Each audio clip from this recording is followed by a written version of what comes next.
किया, उसकी अभी तक पिटीशन चल रही है मर्जर के खिलाफ। भारतीय जनता पार्टी का उनके कंडक्ट से कोई लेना देना नहीं है। उन्होंने अपनी बात कहने की कोशिश की। हमारी बात ये थी कि उनकी बात को सुना जाए। वो जो बात कहना चाह रहे हैं, स्पीकर को अनुमति देनी चाहिए कि उनकी बात सुनी जाए। ये उत्सुकता राजस्थान की जनता के बीच में कि आखिर लाल डायरी में है क्या, इसलिए हमारा उनसे कोई कंसर्न नहीं है। हमारा तो कंसर्न इतना ही है, उन्होंने सरकार के खिलाफ कुछ कहा है, किसी डायरी का उल्लेख किया है जिसकी उत्सुकता सबको, और वो उस बात के लिए हम लोग इस पक्ष में थे कि उनको अपनी बात को कहने का मौका दिया जाए। किस स्थिति बनी और एक बार यह हुआ कि विधानसभा की कार्रवाई स्थगित की जाती है, लेकिन समय नहीं बताया गया। ऐसा संभवतः पहली मर्तबा हुआ है। उसके 5 मिनट बाद तय हुआ कि 2 बजे तक के लिए कार्रवाई स्थगित की जाती है। लेकिन एक सवाल और पुनिया जी उठता है, विधानसभा की कार्रवाई स्थगित होने के बाद भी विधानसभा के अंदर सदन में सत्ता पक्ष और विपक्ष दोनों बेल में आके एक तरफ लाल डायरी दिखाई जा रही है, एक मणिपुर की घटना बताई जा रही थी। देखिए, कांग्रेस के पास अब बचाव का कोई मुद्दा बचा नहीं है। ये प्रश्न इन्हीं के लोगों ने उठाया था कि पहले अपने गिरेबान में झांकें। राजस्थान की जो कानून व्यवस्था की स्थिति है, जो बदतर हुई है, उसका जिम्मेवार कौन है। इसलिए कांग्रेस एक पुअर डिफेंस के साथ फेस सेविंग कर रही है। हम अपनी बात को पुरजोर तरीके से लड़ाई लड़ेंगे। विपक्ष के तौर पे आपकी क्या भूमिका रहेगी? 2 बजे जब सदन बैठेगा तब आपकी भूमिका क्या रहने वाली है? क्या हमलावर वाली भूमिका रहेगी या सुलह रहेगा, या फिर विधानसभा चुनाव को देखते हुए जो स्थिति बनती है उस हिसाब से रहेगी? नहीं, सुलह का कारण नहीं है, क्योंकि कांग्रेस पार्टी की सरकार किसानों की वादाखिलाफी की दोषी है, बेरोजगारी की दोषी है, भ्रष्टाचार की दोषी है, कानून व्यवस्था की बदहाली की दोषी है। इन सब मुद्दों को लेकर हमारा विरोध किसी न किसी तरीके से जारी रहेगा। आज अंतिम दिन बताया जा रहा है। अध्यक्ष जी ने स्वयं ने कहा कि आज अंतिम दिन है 15वीं विधानसभा का। क्या माने 3 अन्य विधेयक भी आज रखे जाने हैं जो इंट्रोड्यूस होंगे, तो बाद में भी एक क्षण हो सकता है? देखिए, अंतिम दिन होता तो सामान्य तौर पर जब सदन विसर्जित होता है तो उसकी एक मर्यादा होती है। ये पहले से ही तय करके यहाँ पर सदन के बीच में दोनों ही पक्षों को सद्भाव के तरीके से यहाँ चर्चा होती है और सदन को फिर गरिमा के साथ एक सवाल और पूछिएगा, क्या गुढ़ा को बीजेपी में जगह मिल सकती है? क्योंकि गुढ़ा ने बीजेपी का काम आसान कर दिया है। बिल्कुल एक बड़ा सवाल उठता है कि क्या गुढ़ा को बीजेपी में जगह मिलेगी। एक बड़ा सवाल ये उभर के सामने आ रहा है।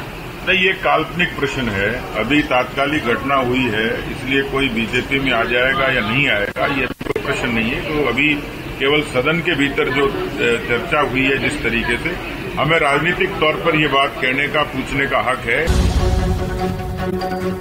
किसी भी सदस्य ने आवाज उठाई हो, हमें कंसर्न उस लाल डायरी से है कि उस पूरे घटनाक्रम के दौरान उस लाल डायरी का जिक्र पहले भी हुआ। उसके बाद एक उन्हीं की सरकार का मंत्री जब बात कहता है कि मैं सीआईएसएफ के पहरे के बीच में उस लाल डायरी को बचा के लाया। उस लाल डायरी में बहुत सारे राज हैं।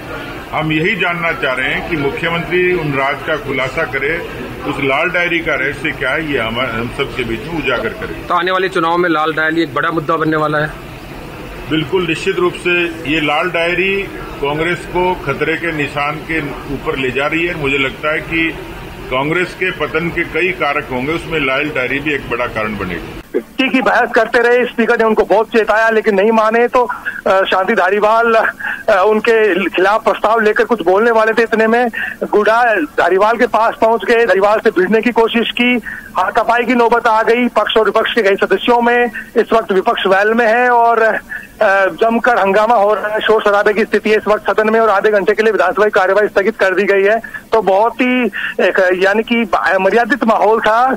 राजेंद्र गुढ़ा ने तमाम तो विधानसभा की मर्यादा उसको तार करने की कोशिश की और लाल डायरी लेकर के कई सदस्य वहां पर पहुंचे और उन्होंने ऐतराज जताया। भारी हंगामा हुआ, शोर शराबे की नौबत आई, स्पीकर की चेतावनी को इग्नोर किया गया। इसके बाद काफी देर तक जब हंगामे की स्थिति बनी, राजेंद्र गुढ़ा को समझाया गया, तब वो नहीं माने। इसके बाद वो जो सत्ता पक्ष के विधायक हैं, जो मंत्री जहां बैठते हैं, उनसे जाकर भिड़ने लगे। तो सत्ता पक्ष के विधायक हैं, मंत्री हैं, वो भी उनके ऊपर टूट पड़े। तो बहुत ही शर्मसार कर देने वाला वाकया था। राजस्थान की विधानसभा में इस तरह के अमर्यादित आचरण की घटनाएं बहुत कम होती हैं, पहले भी कई मर्तबा हालांकि हुई है, लेकिन आज जो घटना हुई है उसे किसी भी तरह से सही नहीं कहा जा सकता। अभी कार्यवाही स्थगित है। सत्ता पक्ष और विपक्ष के जो विधायक हैं वो सदन में जमे हुए हैं और हंगामा अभी भी बना हुआ है। बाबूलाल आगे क्या, चूंकि जैसा कि उम्मीद थी एक बार फिर से जो है ये कार्रवाई को स्थगित कर दिया गया है, दूसरा समय दिया गया है या पूरे दिन के लिए विधानसभा को स्थगित कर दिया गया है? जी बहुत मुश्किल है आज सदन को चला पाना, और स्पीकर ने अभी कहा था थोड़ी देर पहले कि आज आखिरी दिन है, इसलिए तमाम जो विधायक हैं, तमाम जो पक्ष और प्रतिपक्ष के सदस्य हैं वो डिसिप्लिन बनाए रखें, माहौल बिल्कुल नहीं बिगड़ने दूंगा मैं। लेकिन क्योंकि इस मुद्दे की गूंज उठना स्वाभाविक थी, राजेंद्र गुढ़ा का सब लोग देख रहे थे कि वो क्यों नहीं आए। थोड़ी देर पहले विधानसभा पहुंचे और जैसे ही पहुंचे प्रश्नकाल की कार्रवाई समाप्त हो चुकी थी, स्थगन प्रस्ताव पढ़ रहे थे स्पीकर, और जल जीवन मिशन के भ्रष्टाचार को लेकर के विपक्ष के जो सदस्य उनको बोलने की अनुमति भी दी गई है। लेकिन इस बीच ही राजेंद्र राठौड़ जो है उन्होंने लाल डायरी का जिक्र करके और माहौल में हंगामे की शुरुआत की, और उसके बाद में राजेंद्र गुढ़ा स्पीकर तक आ गए, चेयर के सामने आकर के हंगामा करने लगे और जोर जोर से बोलने लगे। स्पीकर ने उनको बहुत समझाने की कोशिश की, लेकिन दोनों तरफ से हंगामे की स्थिति रही, और जब माना नहीं गया उनकी ओर से स्पीकर ने जो बात कही, तो फिर गुढ़ा नीचे की तरफ आए और संसदीय